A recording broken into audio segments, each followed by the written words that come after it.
आपने कहे कि चलिए हिंदू जो है मुस्लिम भी हैं, लेकिन अगर मान लीजिए हम या आप कह देंगे कि नया संविधान बना रहे हैं तो यूएपीए लग जाएगा तुरंत। देखो साहब, ऐसा है जी, इस समय जो सत्ताधारी लोग हैं वो तो कुछ भी बोल सकते हैं, लेकिन विपक्ष वो बाबा सत्ता में, बाबा मुख्यमंत्री इस समय प्रदेश के। योगी आदित्यनाथ जी ने थोड़ी ना बोला, बाबा ने तो पूरी शरण दे रखी है ना। बाबा मुख्यमंत्री है, सरकार मोदी जी की विशेष अनुकंपा है बाबाओं पर। मोदी जी तो बाबा राम रहीम और इन सब के आसाराम के पास भी जाया करते थे, आशीर्वाद लेते थे।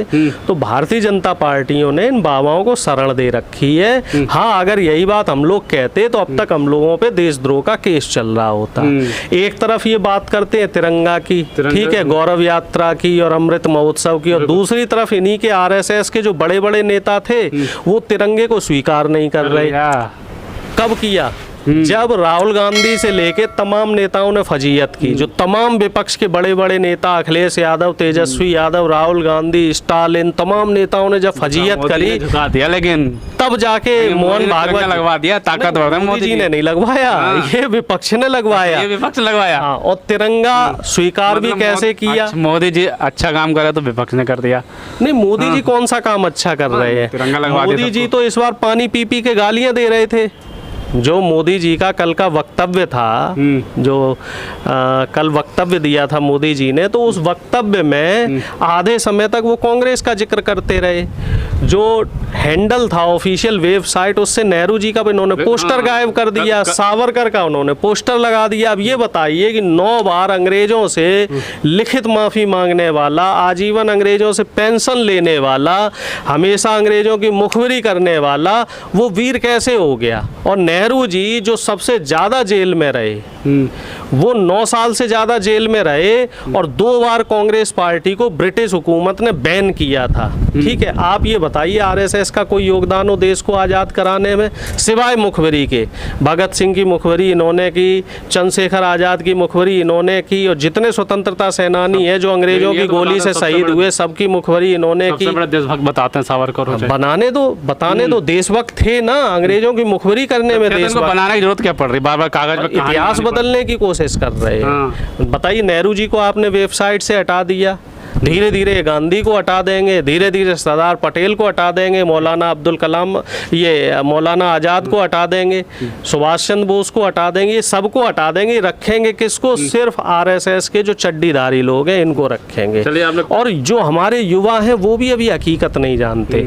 युवाओं को कोई बताने वाला हो, बाइकआउट में लगे रहते हैं, युवाओं को कोई बताने वाला हो कि इस जब देश गुलाम था तो उस समय कांग्रेस के खिलाफ हिंदू महासभा और मुस्लिम लीग मिलके चुनाव लड़ा करते थे। और जो टू नेशन पॉलिसी आरएसएस बोलती रहती है ना, इस टू नेशन पॉलिसी का समर्थन भी आरएसएस और मुस्लिम लीग करते थे। ये चाहते थे कि 2 देश बने, एक देश पे मुस्लिम लीग राज करे और एक देश पे आरएसएस राज करे। कांग्रेस ने कभी भी टू नेशन पॉलिसी का समर्थन नहीं किया। आरएसएस और मुस्लिम लीग ने मिलके देश के 2 टुकड़े करवाए और इसमें ये लोग शामिल रहे और आजीवन ये लोग तिरंगे का अपमान करते रहे। तिरंगा जब देश आज़ाद हुआ था तो उस तिरंगे के ऊपर सावरकर, हेडगवार और ये सब लोग बैठे थे, तिरंगे के ऊपर पैर रख के बैठे थे।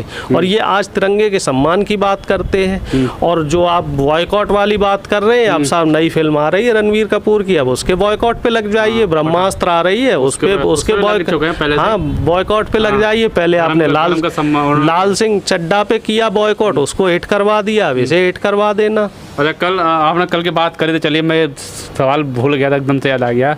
रूबिका लियाकत हैं, वरिष्ठ पत्रकार हैं, वो कह रहे हैं कि प्रधानमंत्री जी ने 1.5 घंटे भाषण दिया। देखिए, झूठ बोलने के लिए टेलीप्रॉम्प्टर की क्या जरूरत? मतलब गप्पे मारने के लिए टेलीप्रॉम्प्टर की क्या जरूरत? जब आपको फैक्ट्स पे बात करनी होगी तो चूंकि आपने देश की जनता के लिए कुछ किया नहीं है, तब आपको टेलीप्रॉम्प्टर की जरूरत पड़ेगी। जब आप बाहर जाते हो, विदेश में जाते हो, तब तो आपको बोलना पड़ता है। है, प्रेस कॉन्फ्रेंस की कभी प्रधानमंत्री जी ने। और रूबिका लियाकत जी तो खुद वो दर्शा रही हैं, जो आप वाली बात है वो तो खुद ही बता रही कि हाँ भैया पहली बार प्रधानमंत्री जी बिना टेलीप्रॉम्प्टर के बोले हैं। क्यों बोले हैं? क्योंकि वो बहुत ज्यादा ट्रोल हो चुके थे, तो इसलिए उन्हें सिर्फ गप मारनी थी, और इस बार उन्होंने गप मारी। और क्या बात कर रहे प्रधानमंत्री जी, हमारे माननीय प्रधानमंत्री जी कौन से नारी सम्मान की बात कर रहे हैं? प्रधानमंत्री जी भरी संसद में सोनिया जी को कांग्रेस की विधवा बोलते हैं, सोनिया जी को 50 करोड़ की गर्लफ्रेंड बोलते हैं, ठीक है। रेणुका चौधरी जो है कांग्रेस की वरिष्ठ नेता, उनको सूपनखा बोलते हैं। ममता बनर्जी जी को बंगाल में जाके दीदी और दीदी टाइप से जो है अभद्र टिप्पणियां करते हैं, बड़ी हिमायत बनती और ये जो प्रधानमंत्री जी हैं ये अब नारी सम्मान की बात कर रहे हैं। अब ये कह रहे हैं कि नारी का सम्मान करो। खुद अपमान करने वाला व्यक्ति नारी के सम्मान की बात कर रहा है। भाई मेरे तो गले से उतर नहीं रही है बात। बड़े गिनती है, देखो 40 बार ताली बजाई, देखो साहब ऐसा 2 बार मूंछ के हिलाया, ये सब चीजें, मतलब ताली बजाने 65 बार ताली बजी है कल। देखो साहब इसके पीछे वजह है, नेशनल मीडिया को मिलता है विज्ञापन, किसी को मिलता है 25 करोड़ का विज्ञापन, किसी को मिलता है 50 करोड़ का विज्ञापन, किसी को मिलता है 100 करोड़ का विज्ञापन। 9 बजे के टाइम पे 3 प्राइम टाइम चलते हैं, एबीपी न्यूज पे, आज तक पे, और आपका तीसरा जी न्यूज पे, ठीक है। जी न्यूज पे अब वो रंजन करके आने लगा है डीएनए में, ठीक है। एबीपी पे रूबिका लियाकत आती है, और आज तक पे अब वो सुधीर चौधरी आने लगा है, ठीक है। और तीनों में होड़ रहती है कि कौन ज्यादा चरण वंदना कर ले, कौन ज्यादा जो है यसमैन बन ले, और कौन नंबर 1 पे आए। तीनों के अंदर नंबर 1 की होड़ है, सुधीर चौधरी, रूबिका लियाकत और वो जो रंजन है, रोहित रंजन, इन तीनों के अंदर। और तीनों जो नीतीश सरकार की, जो अभी सरकार बदली है बिहार में, तो उसमें तीनों के बीच में होड़ लगी थी कि नीतीश सरकार में साहब बेरोजगारी 52% हो गई, नीतीश सरकार में साहब भ्रष्टाचार इतना हो गया, नीतीश सरकार में साहब ये गड़बड़ हो गई। तो क्या नीतीश जी ने बीजेपी के साथ मिलके सरकार नहीं चलाई? क्या 4 दिन में ही सारी गड़बड़ हुई? भाई बीजेपी के साथ भी तो इनकी सरकार रही है, और सिर्फ 2 साल इनकी आरजेडी के साथ सरकार रही, बाकी जो 20 साल नीतीश जी प्रधानमंत्री रहे, 18 साल तो वो बीजेपी के साथ रहे।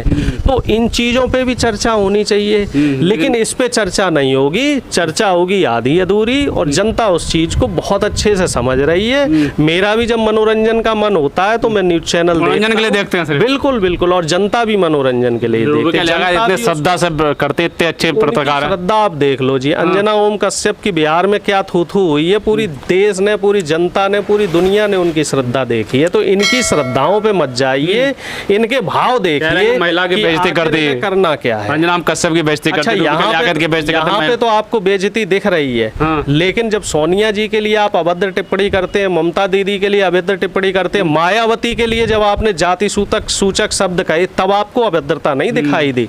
यहाँ अभद्रता दिखाई दी। एक दलाल मीडिया का पत्रकार, उसको सिर्फ दलाल ही तो बोला है, कोई अपशब्द तो नहीं कहे, तो सच्चाई में किस बात का डर है?